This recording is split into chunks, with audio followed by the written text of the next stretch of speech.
Good morning बच्चों, मैं ईश्वर वर्मा। आज हम कक्षा 11वीं के रसायन शास्त्र के अंतर्गत पी ब्लॉक के तत्वों का रसायन के बारे में अध्ययन करेंगे। Chemistry of P block elements. P block क्या है उसको पहले समझ लेते हैं। जैसे कि आपने पूर्व कक्षाओं में पढ़ा है कि तत्वों को 4 श्रेणियों में बांटा गया है, 4 खंडों में या 4 श्रेणियों में बांटा गया है। वो खंड कौन कौन से हैं? ब्लैक बोर्ड की ओर देखिए। एक है S block, P block, D block और एफ ब्लॉक। उसके अंतर्गत हम आज जो पढ़ेंगे पी ब्लॉक तत्वों का रसायन। देखिए जैसे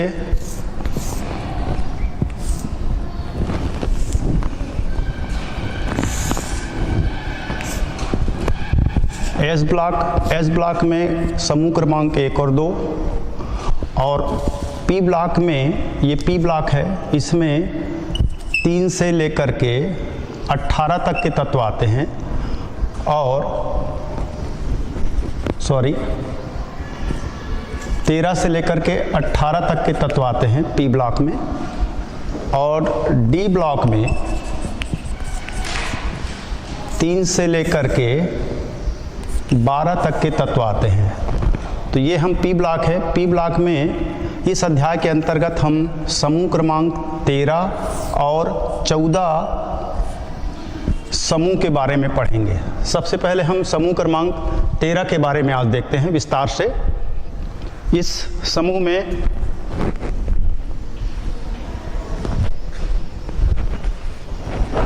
कौन कौन से तत्व आते हैं उसको देख लेते हैं पहले।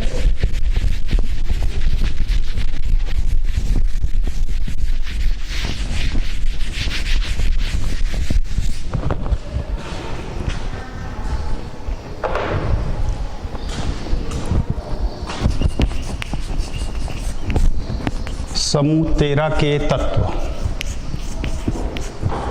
बोरान, एल्युमिनियम, गैलेनियम, इंडियम और थेलियम। ये 5 तत्व 13 समूह के अंतर्गत आते हैं। और इनका इलेक्ट्रॉनिक विन्यास के संबंध में देख लेते हैं। इनका इलेक्ट्रॉनिक विन्यास है बोरान का 5, एल्युमिनियम का 13, गैलेनियम का 31, 49 और थेलियम का है 81। ये इन तत्वों के, बोरान, एल्युमिनियम, गैलेनियम, इंडियम और थेलियम, इन तत्वों के क्रमशः परमाणु क्रमांक 5, 13, 31, 49 और 81 है। हमको कोई भी तत्व के या कोई भी समूह के वर्गों के बारे में या उन तत्वों के बारे में अध्ययन करना है तो सबसे पहले हमको उनका परमाणु क्रमांक मालूम होना चाहिए, क्योंकि परमाणु क्रमांक के आधार पर ही हम उनका इलेक्ट्रॉनिक संरचना लिखते हैं। और इलेक्ट्रॉनिक संरचना जो है उस तत्व के रासायनिक गुणों को विवेचना करता है। तो सबसे पहले हम देख लेते हैं इनके तत्वों के संबंध में। सबसे पहले आप बोरान का देखते हैं। बोरान का इलेक्ट्रॉनिक विन्यास इस वर्ग के तत्वों के बारे में और ख़ास चीज़ों को बताते हैं। जैसे कि ये तत्व जो है वो, इनकी सामान्य संयोजकता +3 होती है। इनकी सामान्य संयोजकता जो होती है समूह क्रमांक 13 के तत्व यानी बोरान, एल्युमिनियम, गैलेनियम, इंडियम और थेलियम, इन तत्वों के समान जो संयोजकता होती है, सामान्य संयोजकता +3 होती है। और इस वर्ग के तत्वों के बारे में जब हम अध्ययन करेंगे तो हमको खास तौर पे ये देखना है कि इन तत्वों के परमाणु क्रमांक के वृद्धि के साथ में इन तत्वों के रासायनिक गुण और भौतिक गुणों में क्रमिक परिवर्तन होता है। वो क्रमिक परिवर्तन कौन कौन से हैं इसको हम बारी बारी से देखते जाएंगे। समूह क्रमांक 13 के तत्व अधिकांशतया जो होते हैं वो सहसंयोजी और आयनिक संयोजी दोनों प्रकार के यौगिक बनाते हैं। और इसमें से जो तत्व हैं बोरान, ये आध्यात्मिक तत्व है। बोरान जो है वो आध्यात्मिक तत्व है। अब इनके इलेक्ट्रॉनिक विन्यास के आधार पे हम देखते हैं। इनके इलेक्ट्रॉनिक विन्यास में सबसे पहले बोरान का देखते हैं। बोरान के आधार पर हम इस वर्ग के सभी तत्वों के बारे में अध्ययन करेंगे। बोरान का देखिए 5 इसका परमाणु क्रमांक है, 1s² and 2s², 2p1। Boron के इलेक्ट्रॉनिक विन्यास को देखने के बाद हमको ऐसा लग रहा है इसके पहले कक्षा में 2 इलेक्ट्रॉन हैं, ये प्रथम कोष है और ये इसका अंतिम कोष है। अंतिम कोष में 3 इलेक्ट्रॉन हैं, यानी इनके संयोजकता कोष या अंतिम कोष, उसी को अंतिम कोष को या बाह्य कोष को ही संयोजकता कोष कहते हैं। और यहाँ पर उपस्थित इलेक्ट्रॉन को संयोजी इलेक्ट्रॉन कहते हैं, क्योंकि सामान्यतः ये देखा जाता है कि किसी भी तत्व के संयोजकता की परिभाषा 2-3 प्रकार से बताया जा सकता है। एक प्रकार उनमें से ये भी है कि किसी भी तत्व के बाहरी कोष या संयोजकता कोष में जितने इलेक्ट्रॉन होते हैं वो उस तत्व की संयोजकता भी कहलाते हैं। तो यहाँ पर देखिए इसके आखिरी कोष में 2s2 यानी 2s² और 2p1 यानी इसके आखिरी कोष में 3 इलेक्ट्रॉन हैं। इसी प्रकार से इस वर्ग के सभी तत्वों के आखिरी कोष में 3 इलेक्ट्रॉन पाए जाते हैं। इसलिए इस वर्ग के तत्व जो है सामान्य संयोजकता +3 बताते हैं। +3 का मतलब ये 3 इलेक्ट्रॉन को त्यागते हैं। त्यागने का मतलब इसलिए प्लस बता रहे हैं, कितने इलेक्ट्रॉन को त्यागते हैं? 3 इलेक्ट्रॉन को। इसलिए इनकी संयोजकता जो होती है +3 होती है, 3 होती है। ठीक है, इसके बाद हम आगे बढ़ते हैं और इनकी एक और तुलना आपको करना है। हम इस वर्ग के तत्वों के गुणों के बारे में अध्ययन जब करेंगे तो सामान्यतः एस ब्लॉक के तत्व, एस ब्लॉक में समूह क्रमांक 1 और समूह क्रमांक 2 आते हैं। सामान्यतः इस वर्ग की तुलना हम करेंगे तो एस ब्लॉक के तत्वों के साथ में ही करेंगे। एस ब्लॉक के तत्वों में आप हम पिछले अध्याय में हम पढ़ चुके हैं। एस ब्लॉक के तत्व में समूह क्रमांक 1 और समूह क्रमांक 2 आता है। समूह क्रमांक 1 के तत्व में लिथियम, सोडियम, पोटेशियम आदि तत्व आते हैं और समूह क्रमांक 2 में कैल्शियम, मैग्नीशियम ये तत्व आते हैं। समूह क्रमांक 1 के तत्व को क्षार धातु में कहते हैं और समूह क्रमांक 2 के तत्वों को क्षारीय मृदा धातु कहते हैं। तो हमको तुलना एस ब्लॉक के तत्वों के साथ में समूह क्रमांक 13 के तत्वों की करना है। आइए इसके गुणों के बारे में और देखते हैं।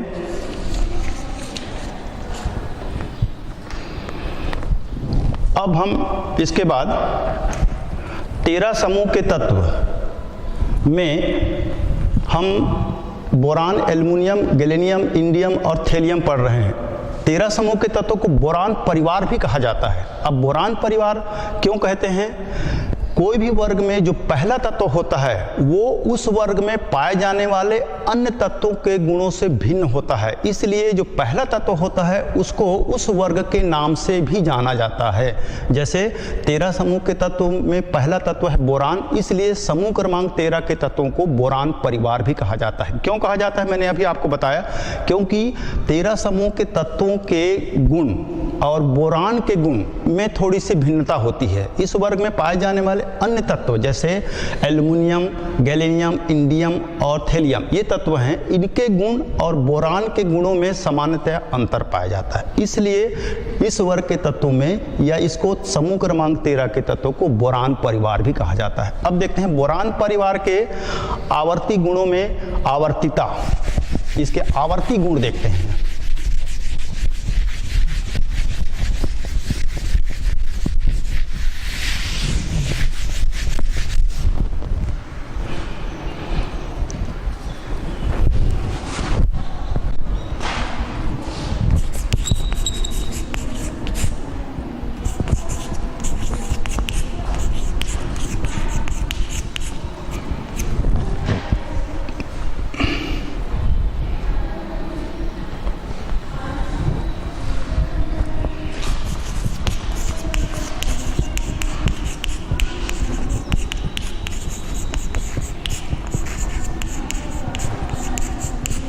आवर्तिता क्या है इसको पहले देख लेते हैं। जैसे समूह क्रमांक 13 के तत्वों के गुणों में आवर्तिता, आपने आवर्त सारणी देखा होगा। आवर्त सारणी को जैसे मैंने अभी बताया S block, P block, D block और एफ ब्लॉक में बांटा गया है। आपने ये भी देखा होगा आवर्त सारणी को, जैसे आप देखते हैं आवर्त सारणी को तो 1 से लेकर के आधुनिक आवर्त सारणी को 1 से लेकर के 18 वर्गों में बांटा गया है और उनको 7 आवर्तों में बांटा गया है। इसी प्रकार जब भी हम कोई समूह के बारे में या समूह के तत्वों के बारे में गुणों का अध्ययन करेंगे तो किसी वर्ग विशेष में ऊपर से नीचे की ओर चलते हैं तो उसके गुणों में क्या परिवर्तन होता है उसको देखते हैं, और किसी आवर्त में बाएं से दाएं की ओर चलते हैं तो उसके गुणों में क्या परिवर्तन होता है उसको देखते हैं। यही कहलाता है तत्वों के गुणों में आवर्तिता। क्योंकि कोई वर्ग विशेष में जैसे मान लीजिए हम 13 समूह के तत्व है, ये 13 समूह के तत्व में जैसे लिखते हैं बोरान, एल्युमिनियम, गैलीनियम, इंडियम और थेलियम। देखिए जब इस समूह में ऊपर से नीचे की ओर बढ़ते हैं तब इनके परमाणु भार में वृद्धि होती है। परमाणु भार में वृद्धि होगी माने इसका आकार बढ़ेगा, और किसी आवर्त में बाएं से दाएं की ओर चलते हैं तब भी उसके परमाणु क्रमांक में वृद्धि होती है। तो दोनों के गुणों में हम आवर्तिता के बारे में पढ़ेंगे। इनके गुणों में यानी किसी वर्ग में ऊपर से नीचे की ओर चलते हैं तो उसके गुणों में क्या परिवर्तन होता है, और किसी आवर्त में बाएं से दाएं की ओर चलते हैं तो उसके गुणों में क्या परिवर्तन होता है, उसके बारे में हम समूह क्रमांक 13 के तत्वों के बारे में जानेंगे। सबसे पहले हम भौतिक गुण देखते हैं।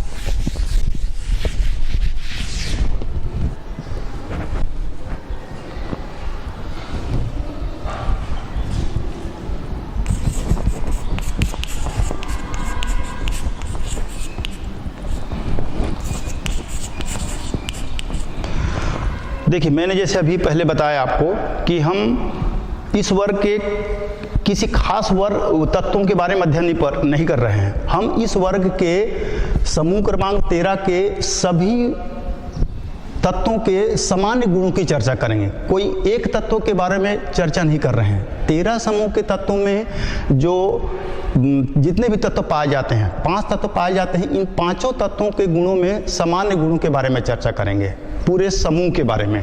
अब इसमें देखिए सबसे पहले इसमें देखते हैं हम भौतिक गुण। भौतिक गुण में क्या बताना है आपको, सबसे पहले इनका घनत्व। घनत्व क्या होता है उसको देखते हैं ये, ठीक है। सबसे पहले घनत्व। समूह में ऊपर से नीचे की ओर बढ़ते हैं, ऊपर से नीचे की ओर समूह क्रमांक 13 में ऊपर से नीचे की ओर बढ़ते हैं आवर्त सारणी में, तो इनका घनत्व बढ़ता है। समूह क्रमांक 13 में ऊपर से आवर्त सारणी में ऊपर से नीचे की ओर बढ़ते हैं तो उनके घनत्व बढ़ते हैं। उसके बाद में इनका गलनांक और क्वथनांक। नंबर दूसरा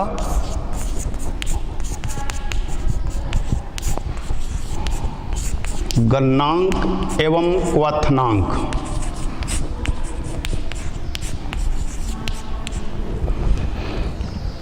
समूह क्रमांक 13 के तत्वों में जैसे इनके गलनांक और क्वथनांक में क्या अंतर आता है उसको सबसे पहले देखते हैं। बोरान से गैलीनियम तक इनके जो क्वथनांक होते हैं वो घटता है। गलनांक जो है बोरान से लेकर के गैलीनियम तक इनका गलनांक घटता है। उसके बाद में जो और तत्व हैं गैलीनियम से लेकर के थेलियम तक ये बढ़ता है, जबकि क्वथनांक जो होता है, ये गलनांक के बारे में बता रहा हूं मैं आपको, जबकि क्वथनांक जो होता है वो बोरान से लेकर के गैलीनियम तक इसमें बढ़ता है। दोनों चीज़ों में अंतर देख लीजिए आप। बोरान से लेकर के थेलियम तक ये घटता है ये। पहले जो बताया मैं गलनांक है, वो अब जो बता रहा हूँ वो क्वथनांक है। क्वथनांक में ये बताना है आपको बोरान से थेलियम तक घटता है। और क्यों ऐसा होता है, क्योंकि वाष्पन भी इसी क्रम में घटता है। वाष्पन जो होने की क्रिया है वो भी इसी क्रम में घटता है। अब इसका तीसरा गुण है वो है परमाणु त्रिज्या।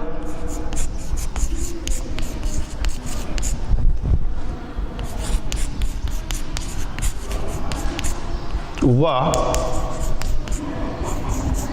आयनन त्रिज्या।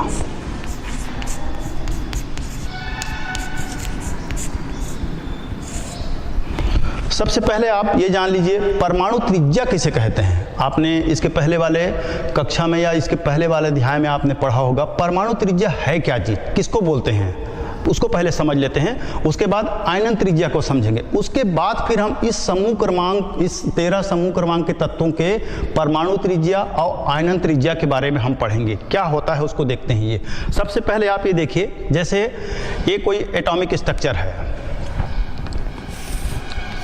ये उसका कोई भी परमाणु का नाभिक है, हम बोरान का ही मान लेते हैं।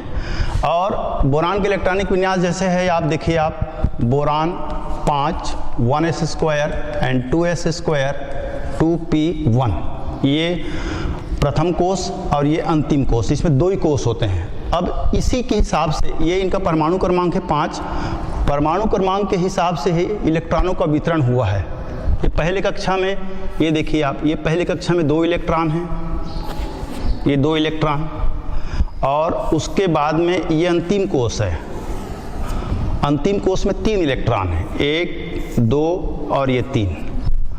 मैं आपको ये बता रहा था, हम ये देख रहे थे कि परमाणु त्रिज्या है क्या चीज़। नाभिक से, ये देखिए आप बोर्ड की ओर देखिए, नाभिक से इलेक्ट्रॉन की जो औसत दूरी होती है वो दूरी कहलाता है आपका त्रिज्या। ये इलेक्ट्रॉन को देखिए आप, ये नाभिक है, नाभिक में प्रोटॉन और न्यूट्रॉन होते हैं। नाभिक से इलेक्ट्रॉन की जो औसत दूरी है वो कितनी है, वो कहलाता है परमाणु त्रिज्या। समझ में आ रहा है ये। अब उसके पश्चात में ये त्रिज्या जो है वो 2 प्रकार के होते हैं। आपने इसके पहले वाली कक्षाओं में पढ़ा होगा, एक होता है वान डेर वाल की त्रिज्या और दूसरा होता है सहसंयोजक त्रिज्या। जैसे मैंने आपको पहले बताया कि इस वर्ग के तत्व जो होते हैं वो अधिकांशतः सहसंयोजी यौगिक बनाते हैं, यानी इनका जो बॉन्ड होता है वो सहसंयोजन बंध के द्वारा होता है। सहसंयोजन बंध कैसे बनता है उसको हम आगे का अध्याय में पढ़ेंगे। आइए आगे के उसमें पढ़ेंगे। ये परमाणु त्रिज्या जो होती है वो 2 प्रकार की होती है, वान डेर वाल की त्रिज्या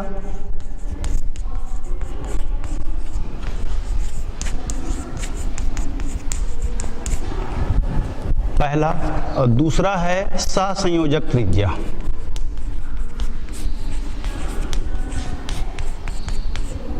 ये 2 प्रकार की त्रिज्या होती है। किसी भी परमाणु के नाभिक से इलेक्ट्रॉन की औसत दूरी को बताना है, इसी के हिसाब से इनका 2 प्रकार से बांटते हैं, एक वान डेर वाल की त्रिज्या और दूसरा है सहसंयोजक त्रिज्या। अब वान डेर वाल की त्रिज्या किसे कहते हैं, आपने इसके पहले वाले कक्षाओं में आपने अच्छी तरह अध्ययन किया है। देखिए इसको आप इस तरीके से समझिए,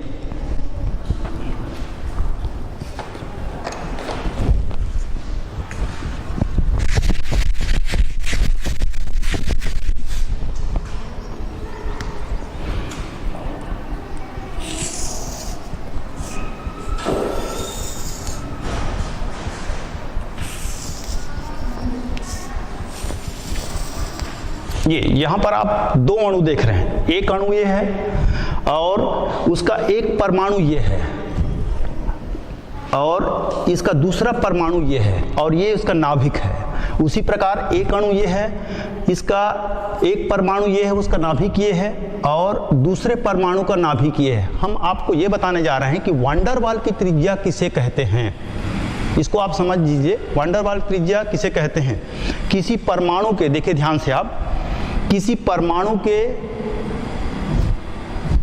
2 अणुओं के, किसी परमाणु के या किसी तत्व के 2 अणुओं के, उनके नाभिकों के बीच के दूरी के आधा को कहते हैं वान डेर वाल की त्रिज्या। ये कहलाता है वान डेर वाल की त्रिज्या।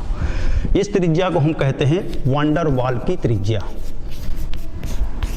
जैसे मैंने आपको पहले बताया कि नाभिक से इलेक्ट्रॉन की औसत दूरी को ही हम त्रिज्या कहते हैं। ये त्रिज्या को हमने 2 प्रकार से बांटा है, 2 प्रकार होते हैं, एक वान डेर वाल की त्रिज्या और सहसंयोजक त्रिज्या। तो वान डेर वाल की त्रिज्या किसे कहते हैं उसको मैंने परिभाषित किया, किन्हीं 2 अणुओं के उनके नाभिकों के बीच के दूरी के आधा को हम कहते हैं वान डेर वाल की त्रिज्या। एक अणु ये है, उसका एक परमाणु ये, दूसरा परमाणु ये, और उस परमाणु का नाभिक ये, और इस परमाणु का नाभिक ये दूसरा अणु है, उसका एक परमाणु ये का नाभिक ये और दूसरे परमाणु का नाभिक ये। तो मैंने पहले बताया आपको, किसी 2 अणुओं के उसके निकटतम किसी दो अणुओं के निकटतम नाभिकों के बीच के दूरी के आधा को हम कहते हैं वांडर वाल की त्रिज्या। ठीक है, उसके पश्चात में दूसरा होता है सहसंयोजक त्रिज्या। सहसंयोजक त्रिज्या देखिए आप, ये दोनों में अंतर देखिए, किसी एक अणु के उनके निकटतम नाभिकों के बीच के दूरी के आधा को हम कहते हैं सहसंयोजक त्रिज्या। किसी एक अणु के उनके निकटतम नाभिकों के बीच के दूरी के आधा को हम कहते हैं सहसंयोजक त्रिज्या। सहसंयोजक त्रिज्या, ये हो गया आपके त्रिज्या के विषय में। तो हमको ये बताना है कि इस वर्ग के जो तत्व होते हैं उनकी त्रिज्या में क्या परिवर्तन होता है, उसको देखना है। ये सबसे पहले देखिए आप,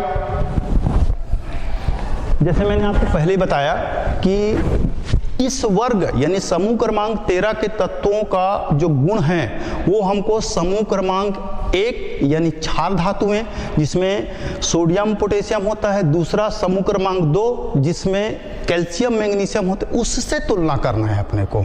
तो सबसे पहले परमाणु त्रिज्या हम उसी से करते हैं। परमाणु त्रिज्या में इसके अंतर्गत हमको ये देखना है समूह क्रमांक 13 के तत्वों का परमाणु त्रिज्या उनके संगत यानी समूह क्रमांक 1 और 2 के तत्वों के परमाणु त्रिज्या से कम होती है, यानी छोटी होती है। ये क्यों होती है उसके बारे में देखिए आप, क्यों ऐसा होता है ये, इसको देख लेते हैं पहले।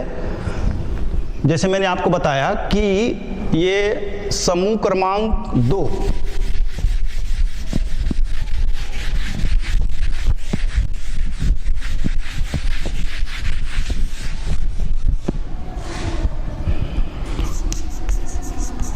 समूह क्रमांक 1 एवं 2, ये 1 और 2 से तुलना करना है हमको। क्यों ऐसा होता है उसको हम देखते हैं। ये समूह क्रमांक 13 के तत्व यानी बोरान, एल्यूमिनियम, गैलेनियम, इंडियम और थेलियम, इस वर्ग के तत्वों की परमाणु त्रिज्या समूह क्रमांक 2 यानी 1 और 2 के तत्वों से इनकी परमाणु त्रिज्या छोटी होती है। क्यों ऐसा होता है ये, उसके कारण ये बताना है आपको। क्योंकि इसमें नाभिकीय आवेश बढ़ता है लेकिन कक्षों की संख्या स्थिर रहती है। जितने भी इलेक्ट्रॉन आते हैं वो नाभिक की ओर आते हैं, कक्षों की संख्या वही रहती है, इसलिए इनकी जो परमाणु त्रिज्या है वो समूह क्रमांक 1 और 2 से छोटी होती है। उदाहरण तौर देखिए आप कैसे ऐसे होता है ये। मान लेते हैं हम ये बोरान का परमाणु स्ट्रक्चर है। पहली कक्षा में 2 इलेक्ट्रॉन हैं और इसकी दूसरी कक्षा में ये 3 इलेक्ट्रॉन हैं। ये उसी प्रकार लिथियम को देख लेते हैं। इस वर्ग के तत्वों में एक तत्व है लिथियम। तुलना जब कर रहे हैं दोनों के बारे में देखते हैं हम। लिथियम का स्ट्रक्चर होता है ये 3 होता है, तो ये इसका नाभिक है, ये इसका पहली कक्षा है और ये इसका दूसरी कक्षा है। ये 3 इलेक्ट्रॉन है ये। तो जैसे जैसे परमाणु क्रमांक बढ़ते जाता है तो आने वाले इलेक्ट्रॉन जो होते हैं वो नाभिक की ओर जाते हैं, और नाभिक की ओर जाने का मतलब ये इसका आकार छोटा हो जाता है। क्यों ऐसा होता है ये, क्योंकि नाभिक में प्रोटॉन होता है जो धन आवेश से आवेशित होता है और इलेक्ट्रॉन जो होता है वो ऋण आवेश से आवेशित होता है, इसलिए इनका नाभिकीय आवेश बढ़ता है। यानी नाभिक जो इलेक्ट्रॉन को अपनी ओर आकर्षित कर लेता है। तो आने वाले इलेक्ट्रॉन जो आता है, जैसे परमाणु क्रमांक बढ़ते जाता है ये, तो आने वाला इलेक्ट्रॉन जब आता है तो इलेक्ट्रॉन को नाभिक अपनी ओर आकर्षित कर लेता है, इसलिए इसका आकार छोटा हो जाता है ये। ठीक, आकार छोटा होने के कारण समझ में आ गया आपको। नाभिकीय आवेश बढ़ते हैं। नाभिकीय आवेश समझ में आ रहा है ना, एक बार और समझ लीजिए नाभिकीय आवेश को। जैसे मैंने आपको बताया नाभिक जो होता है उसमें 2 प्रकार के कण पाए जाते हैं। कौन कौन से कण पाए जाते हैं, एक प्रोटॉन और दूसरा न्यूट्रॉन। ठीक है, प्रोटॉन जो है वो धनावेश युक्त होता है और न्यूट्रॉन में किसी प्रकार के आवेश नहीं होते हैं, और इलेक्ट्रॉन जो होता है वो ऋण आवेश वाला होता है। ठीक, ये प्रोटॉन यानी नाभिक का प्रोटॉन इलेक्ट्रॉन को अपनी ओर खींच लेता है, इसलिए इसका आकार छोटा हो जाता है। यही कहलाता है नाभिकीय आवेश। नाभिकीय आवेश, प्रोटॉन जो है इलेक्ट्रॉन को अपनी ओर खींच लेता है। कोई भी इलेक्ट्रॉन आता है तो सबसे पहले नाभिकीय आवेश बढ़ जाता है प्रोटॉन में, इसमें ये इलेक्ट्रॉन को अपनी ओर खींच लेता है ये। इसलिए इसका आकार छोटा हो जाता है ये, ठीक है ना। ये कहलाता है नाभिकीय आवेश। कक्षों की संख्या वही रहती है, कक्षा की संख्या बढ़ता नहीं है, ये वही रहता है। और इसमें जो इलेक्ट्रॉन होते हैं वो नाभिक की ओर आकर्षित होने की वजह से इसकी परमाणु त्रिज्या छोटी हो जाती है ये। उसके पश्चात में इसके दूसरे जो और तत्व हैं उसको देखना है। ये ऊपर से नीचे की ओर आते हैं तो इनकी परमाणु त्रिज्या बढ़ती है। क्यों ऐसा होता है?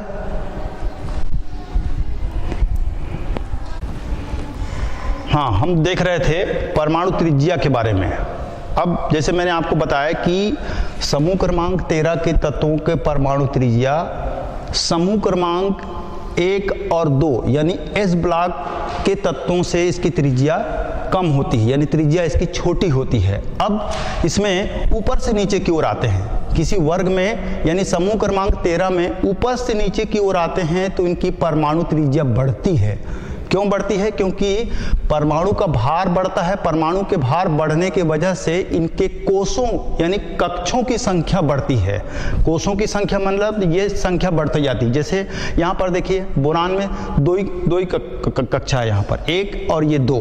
तो किसी वर्ग में ऊपर से नीचे की ओर आते हैं, ऊपर से नीचे की ओर तो उनके परमाणु भार और परमाणु क्रमांक दोनों बढ़ता है।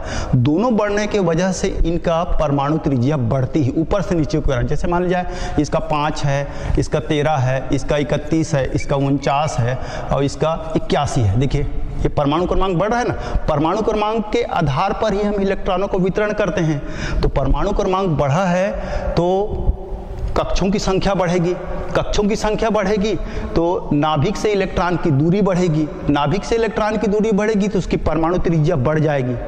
त्रिज्या छोटी बड़ी होगी ना। जैसे देखो 5 इलेक्ट्रॉन है यहाँ पर और जैसे 13 इलेक्ट्रॉन, देखिए त्रिज्या कैसे छोटी बड़ी होती है। आप त्रिज्या को मैंने डिटेल में आपको बताया। देखिए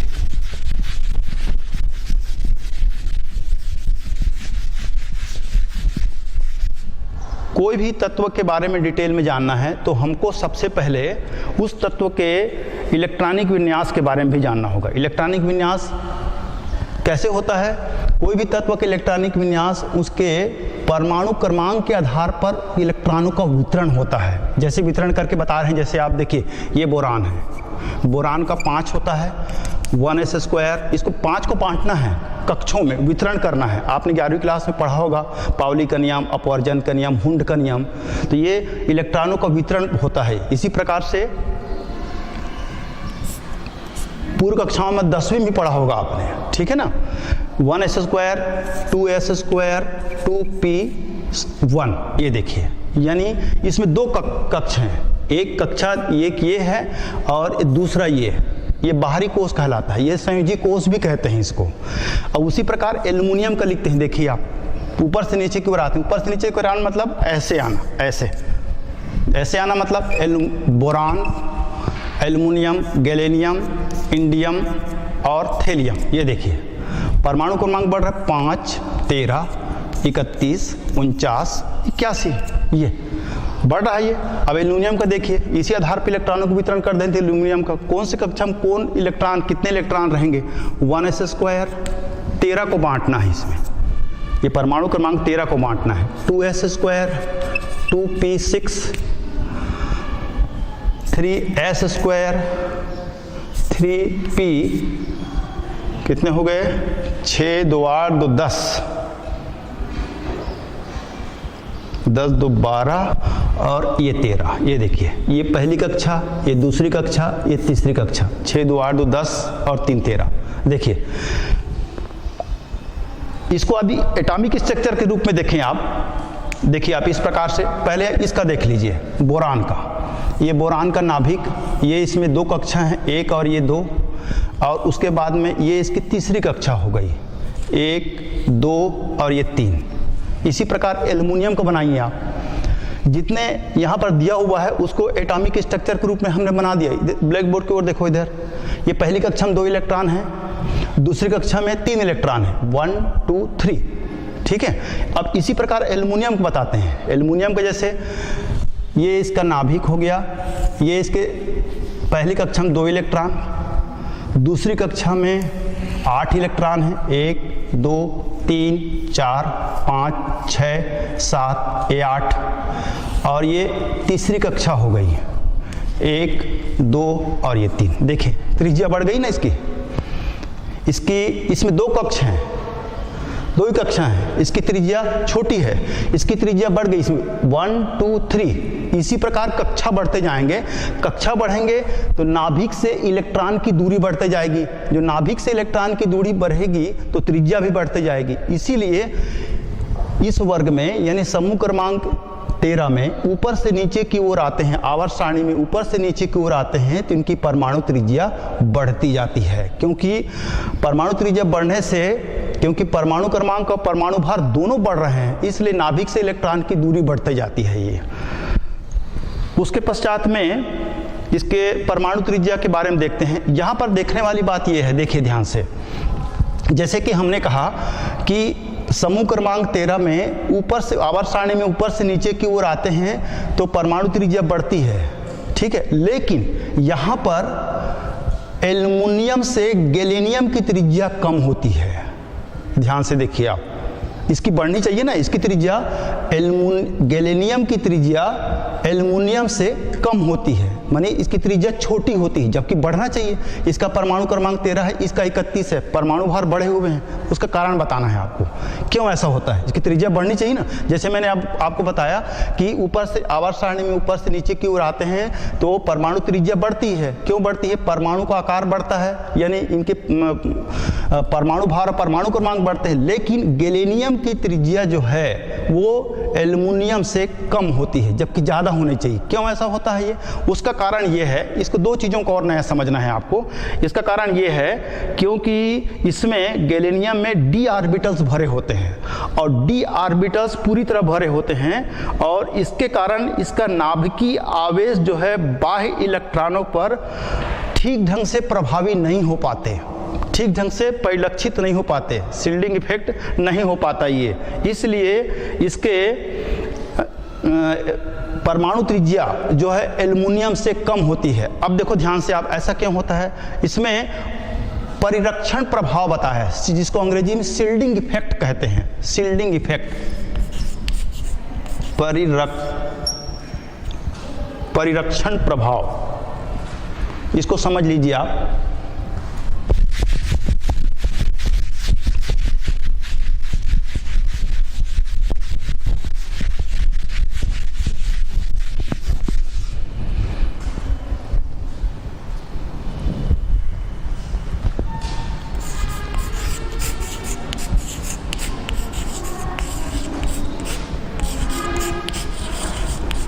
इसको अंग्रेजी में बोलते हैं शील्डिंग इफेक्ट, ठीक है। क्या बोलते हैं इसको? Shielding effect. ये क्या होता है? जैसे मैंने आपको बताया कि आवर्त सारणी में ऊपर से नीचे की ओर आते हैं तो परमाणु त्रिज्या बढ़ती है, लेकिन गैलियम की त्रिज्या एल्युमिनियम से कम होती है। बढ़ना चाहिए ना, लेकिन इसकी त्रिज्या, गैलियम की त्रिज्या जो है एल्युमिनियम से कम होती है। इसका कारण मैंने आपको बताया क्यों ऐसा होता है ये।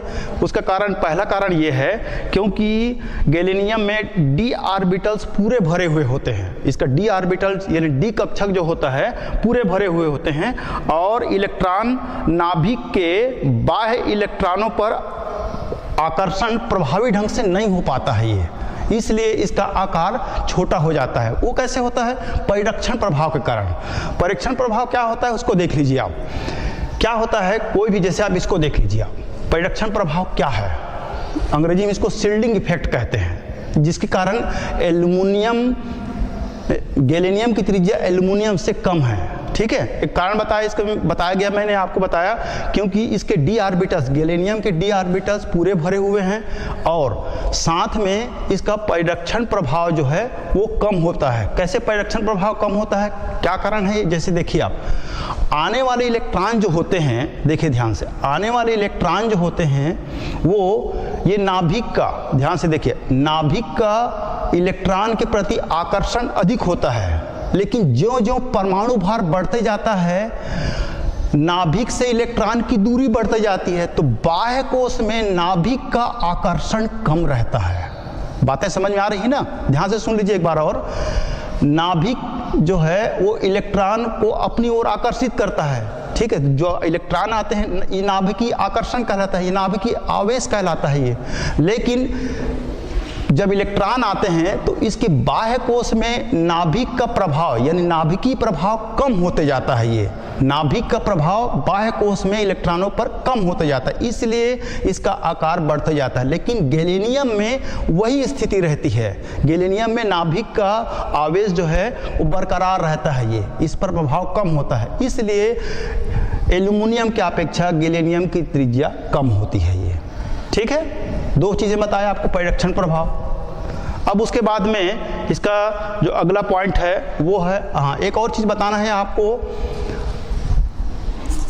आयनन त्रिज्या। आयनन त्रिज्या इसको भी समझ लीजिए आप। आयनन त्रिज्या, ये आयनन त्रिज्या क्या होती है? ये आयन मतलब क्या है देखिए ध्यान से, ये बोरान है, आप बोरान को देखिए, आप एटॉमिक स्ट्रक्चर देखिए, आयनन त्रिज्या बोल रहा है ये। ठीक है, हम इसको फिर से देख लेते हैं। ये 1s² एंड 2s², 2p1, ये इसकी पहली कक्षा, ये इसकी दूसरी कक्षा। एक एक चीज को समझ लीजिए। परमाणु त्रिज्या अलग चीज है, आयनन त्रिज्या बता रहे हैं आपको। आयनन त्रिज्या में क्या होता है ये देखिए आप, इसको आप एटॉमिक स्ट्रक्चर से देखिए आप।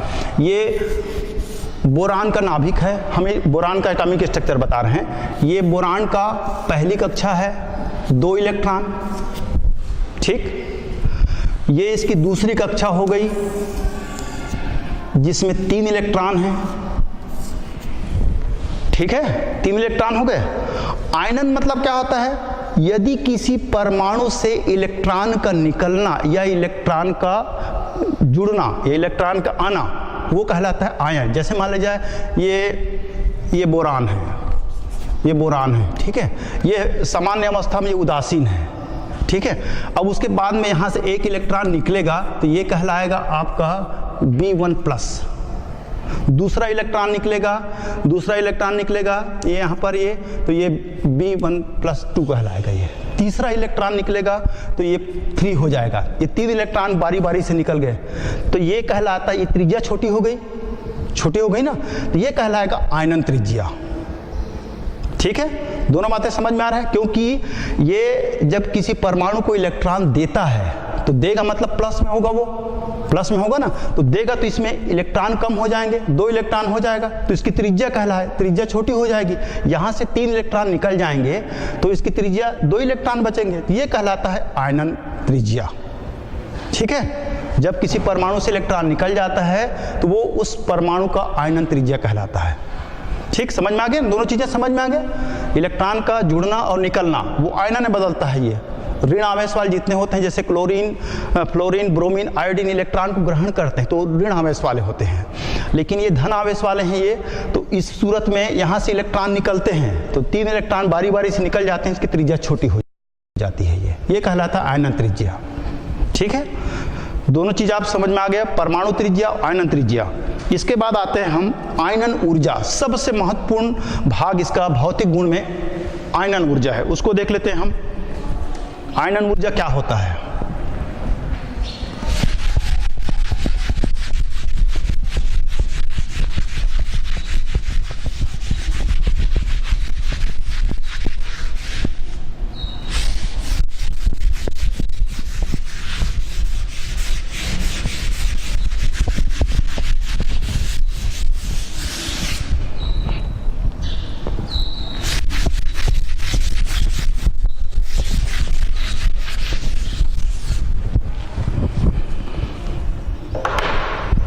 देखिए, सबसे पहले हम आयनन ऊर्जा को पढ़ते हैं। आयनन ऊर्जा, इसी को आयनन विभव भी कहते हैं। आयनन विभव,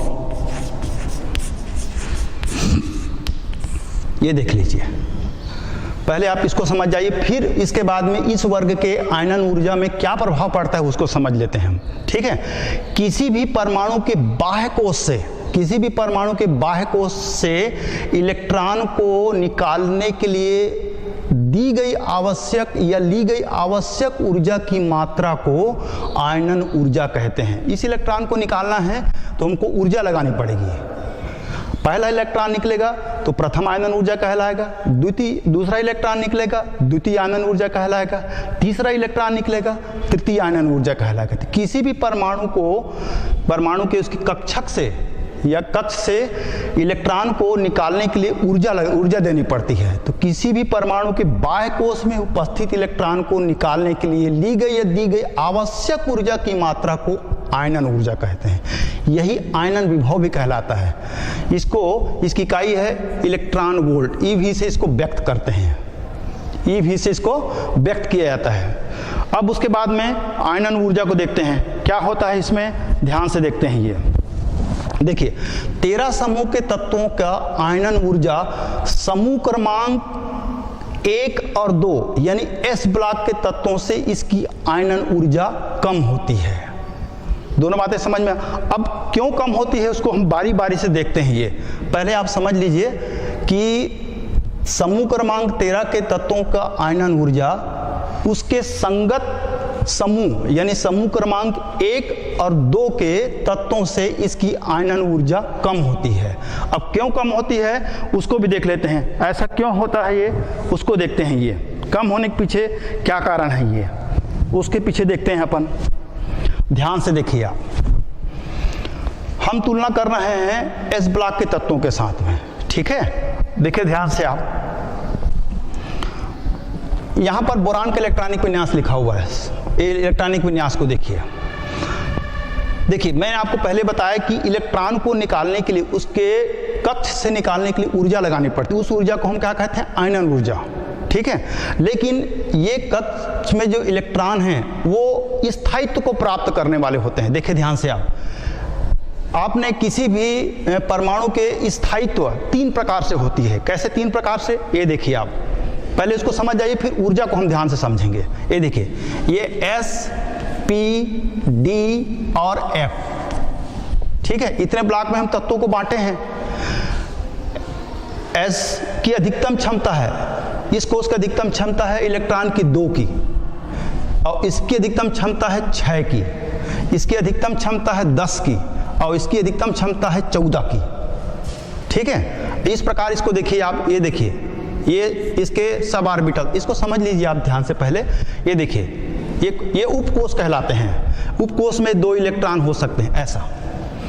इसमें ये देखिए आप, ये इस प्रकार px, py और ये pz, ये सब कोश कहलाते हैं। ये कहलाता है px, ये py और ये pz, ये px, py, pz। इसमें अधिकतम 2 इलेक्ट्रॉन हो सकते हैं। ये p कक्षक है, ये 2 इलेक्ट्रॉन, ये 2 इलेक्ट्रॉन, तो 2, 2, 4, 2, 6 इलेक्ट्रॉन। इसके 10 की है, मैंने 5 दूने 10, 5 इसमें सब ऑर्बिटल्स होंगे, इसमें 7 सब ऑर्बिटल्स होंगे। अब प्रत्येक ऑर्बिटल्स में 2-2 इलेक्ट्रॉन की क्षमता है। तो ये देखिए आप, एस की क्षमता कितनी है, 2 की, पी की क्षमता कितनी, इससे अधिक इलेक्ट्रॉन इसमें नहीं आ सकते पी कक्षक में, ठीक है। और डी की 10 और एफ की 14, ये इसकी क्षमता है कक्षकों की, ठीक है। आप ध्यान से देखिए। हम आते हैं अब आयनन ऊर्जा। मैंने जैसे बताया कि इसकी आयनन ऊर्जा समूह क्रमांक 1 और 2 यानी एस ब्लॉक के तत्वों की आयनन ऊर्जा कम होती है। देखिए आप ध्यान से, ये पी ब्लॉक है,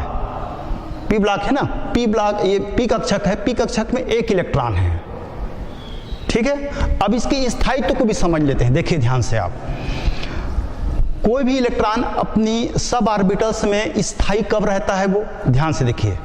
जब 3 प्रकार से होता है, पूर्ण पूरित कक्षक, आपका 11वीं क्लास है, आपको 11वीं क्लास में पूरा फंडामेंटल है, इसलिए आप प्रत्येक शब्दों को ध्यान से समझिए। देखिए कक्षक की स्थायित्व 3 प्रकार से व्यक्त कर सकते हैं। ये कक्षक है ये, ठीक है। कक्षक की स्थायित्व को 3 प्रकार से, एक तो पहला नंबर होता है पूर्ण पूरित कक्षक, पूर्ण पूरित कक्षक। दूसरा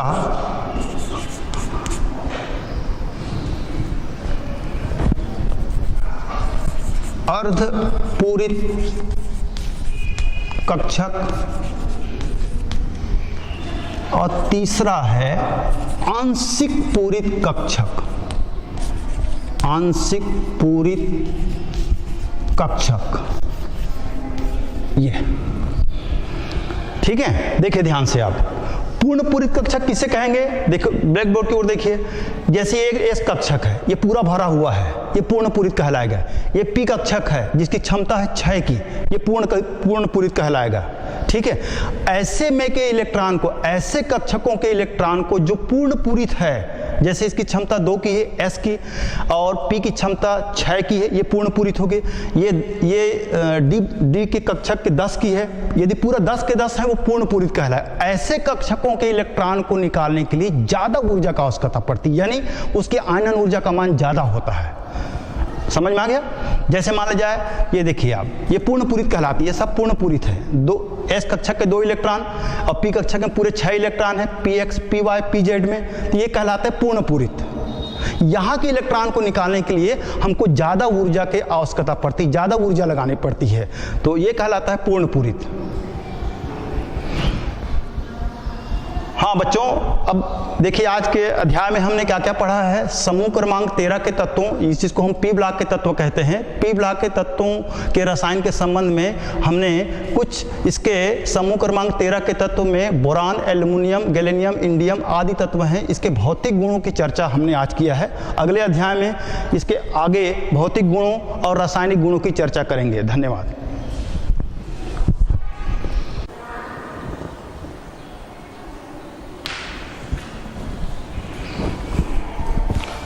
हाँ बच्चों, हम लोग इसमें 13वें समूह के तत्वों के रासायनिक गुण, भौतिक गुण पढ़ रहे थे। उसमें भौतिक गुण में आयनिक त्रिज्या हम नहीं बता पाए हैं, इसको जोड़ लीजिए। तृतीय समूह के तत्वों में आयनिक त्रिज्या ऊपर से नीचे की ओर आते हैं तो वो बढ़ती है।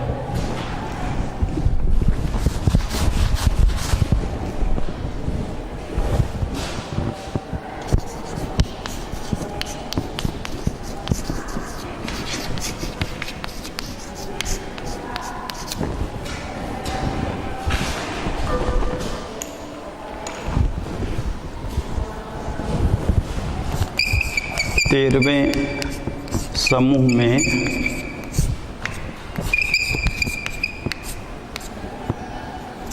ऊपर से नीचे की ओर आने पर आयनिक त्रिज्या बढ़ती है। बच्चों इसको जोड़ लेना है आपको, बढ़ती है। और इसमें एक त्रुटि और हुई है, उसको सुधार लेंगे। 13वें समूह के तत्वों के सामान्य संयोजकता 3 होती है। 13वें समूह के तत्वों की सामान्य संयोजकता